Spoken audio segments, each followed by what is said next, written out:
And it came back and she was so happy because it said 1,024th. That means everybody in this room had more than her. But because there was even a scant, in other words, 1 million years ago, something could have happened. And she was so happy that she released it and she got killed. That was the end of her presidential career. She does not like me very much, but she's a very angry person. You notice the way she is? She's always screaming and she's crazy. These people are crazy. The radical left is meaner. Yes. I don't know what it is, Doug. They're meaner than us, aren't they? We're like normal people. We're smart, we get our word, but we don't go crazy. Of course, they'll take my little rant from 15 minutes ago, the fake news. He lost control on the stage. He lost control. And they'll have me screaming, having to do with Franklin, poor Franklin. He lost control of the stage. Oh, these people are bad. They are really sick, too. I don't get it. You think they'd want to love our country. They have no ratings anymore. Nobody listens to them. Nobody believes the fake New York Times. Washington Post is doing no business. They're losing all their business. Nobody believes them.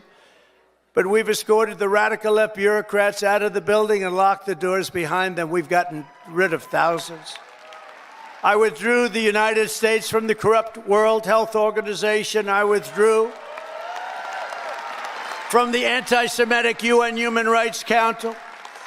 The council is horrible, and I withdrew from the terror-supporting UN Relief and Works Agency. The UN has such great potential, but not the way it's run now. It's terrible the way it's run now. We stopped all taxpayer money to these corrupt institutions. And by the way, just so, because who the hell knows, we got to talk about something very important. The war between Russia and Ukraine. People are being killed, mostly young men, mostly Russian and Ukrainian men, at levels you've never seen before, thousands of people a week. And I've spoken to President Putin, and I think that thing is going to end, but it's got to end. It's a horrible, horrible thing to watch. I'm dealing with President Zelensky. I'm dealing with President Putin. I'm trying to get the money back or secured, because, Europe is given $100 billion. The United States has given $350 billion because we had a stupid, incompetent president and administration. 350. But here's worse. Europe gave it in the form of a loan. They get their money back. We gave it in the form of nothing. So I want them to give us something for all of the money that we put up. And I'm going to try and get the war settled, and I'm going to try and get all that death ended. So we're asking for rare earth and oil, anything we can get. But we feel so stupid. Here's Europe. And it affects Europe. It doesn't really affect us, except we don't like to see two things. Number one, how Biden got us into this thing in the first place. Terrible. But why is it that he didn't ask for equalization? Europe should put up more money than us. But even if you said the same thing, how come we went so far out front?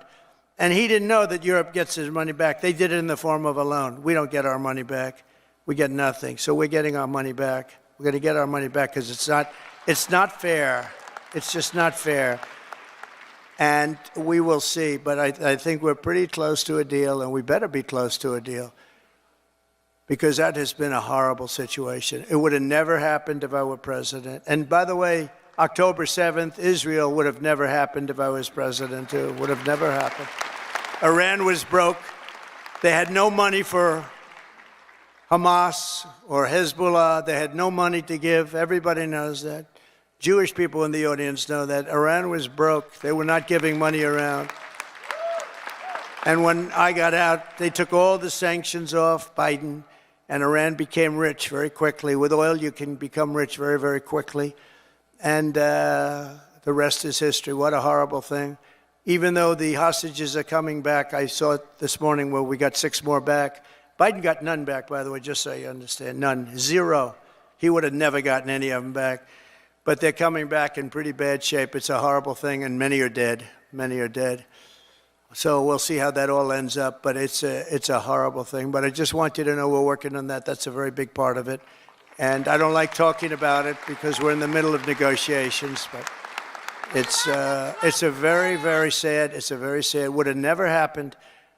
There was no way. Russia was never going to go in, and they went in because of a lot of reasons, and so many people are dead. Far more people are dead than you're reading about. You know, when they blow up all these cities, all those cities they look like demolition sites. Every single building is down. All of those beautiful golden towers that are 1,000 years old, they're lying on the ground in smithereens, blown to smithereens. There's nothing left of them. They're just lying on the ground, never to be rebuilt again, not possible to rebuild them again.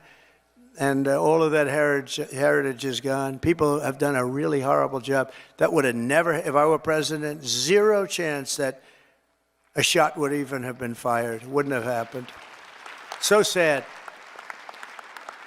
To further turbocharge our economy, we've launched the most aggressive deregulation program in any nation's history.